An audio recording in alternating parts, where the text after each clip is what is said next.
So we're here to make a little announcement, and I call the Civil Remedies Program the Robin Hood Program of Justice. It takes assets and monies away from criminals and through the courts allows us to put it to positive use. So the civil remedies legislation brought in about 8 years ago, recently confirmed as appropriate by the Supreme Court of Canada, and we're using it more and more. And by we, I mean the police and the Crowns throughout the province of Ontario are using this legislation more and more. What does it do?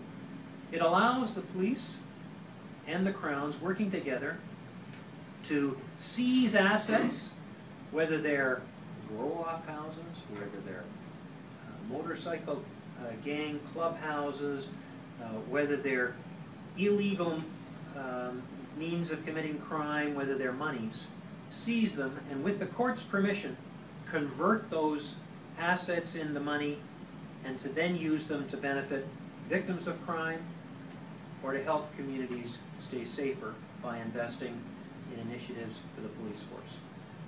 And it's one of those initiatives that we're here to celebrate today.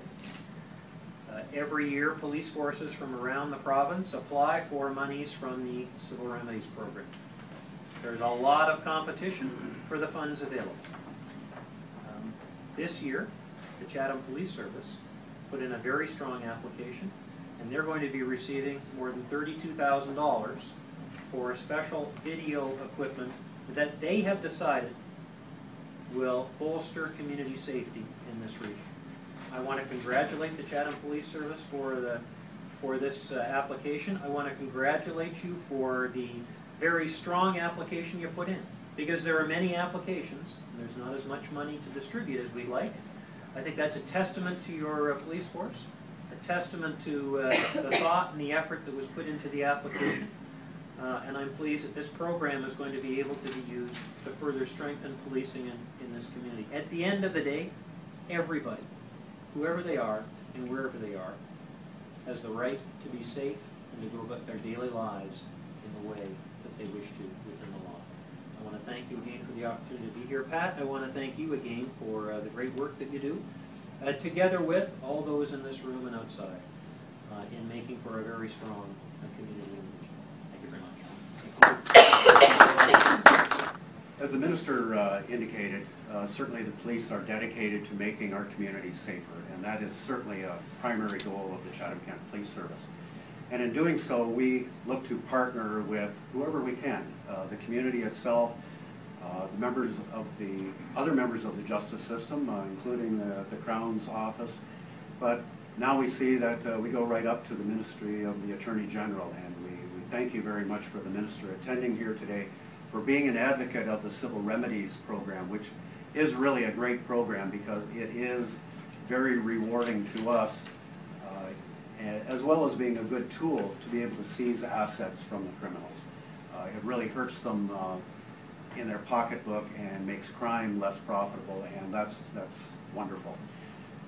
But then it's particularly nice when some of those funds get funneled back for appropriate projects. And in this case, it's great to get the technology to give to our people to be able to do their job better. And in this case, it's going to be able to allow them to focus on the outlaw motorcycle gangs who are organized crime element in our community. And now we've got the technology to just do a better job of policing that. So thank you very much to the Minister for the donation grant coming from Civil Remedies, and we will be certain to put it to good use. Thank you. Well, every police force uses the funds or applies to use the funds for slightly different reasons.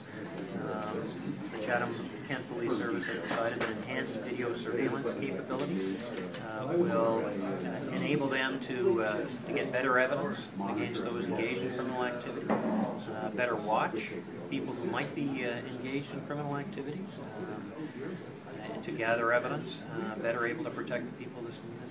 So it's like a stakeout, is that the idea? I think the Deputy Chief would be better able to speak to the specific uses. I think what's important from my perspective is they've identified a very strong use for the funds. There is a competition for these funds from around the province. There aren't enough funds to go around because many of the funds have to be released from the court before we can actually use them. And the Chatham-Kent Police Service succeeded in the competition, so kudos to them. How much money is generated through this program every year, profits-wise? We've seized, since it started, over $40 million, released almost $10 million from the courts. That is accelerating now because the Supreme Court of Canada said this legislation is constitutionally valid, so everybody's stepping up their activities. So I think over the next few years you'll see more and more seizures and more courts releasing funds to the benefit of the community. The process is that the police, in concert with the Crowns, and there are special advisory units to assist, they seize either money or assets. They go before the court. There is a court process for the seizure. It freezes the assets. It actually freezes everything in place. And then eventually, the courts will give the Crown and the police the right to forfeit those assets and turn the assets into cash and just the cash put into the public pocket. We have to establish, of course, that they are the fruits of crime or they're the tools of criminal activity. It is separate and apart from the criminal process, and the civil remedies process is one that's designed for public safety of the future. It's not a consequence of criminal activity.